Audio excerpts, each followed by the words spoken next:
ایک بزرگ گزرے ہیں جن کا نام حضرت اویس قرنی رحمۃ اللہ علیہ تھا۔ یہ تابعین میں سے تھے۔ نبی صلی اللہ علیہ وآلہ وسلم کا زمانہ پایا اور یہ اکیلے اپنی والدہ کی خدمت کرنے والے تھے۔ ایک موقع پر والدہ سے انہوں نے اجازت مانگی کہ میں نبی صلی اللہ علیہ وآلہ وسلم کا دیدار کروں۔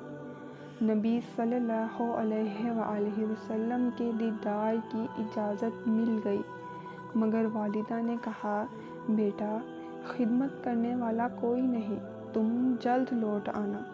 مدینہ طیبہ آئے۔ اللہ تعالیٰ کی شان، نبی صلی اللہ علیہ وآلہ وسلم اس وقت سفر پر تشریف لے گئے تھے۔ یہ وہاں نہ ٹھہرے اور واپس آ گئے۔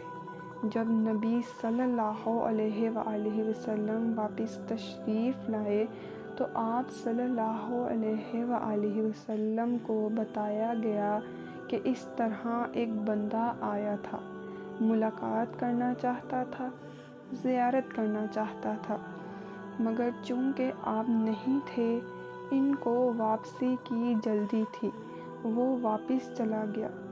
نبی صلی اللہ علیہ وآلہ وسلم اس بات کو سن کر خوش ہوئے، چنانچہ آپ صلی اللہ علیہ وآلہ وسلم نے اپنا ایک جبہ حضرت عمر اور حضرت علی کے حوالے فرمایا اور کہا، اس بندے کا نام اویس ہے، قرن قبیلے کا ہے، میرے اس جبے کو لے جانا اور جب وہ پہنے تو اسے کہنا میری امت کی بخشش کی وہ دعا کر دے۔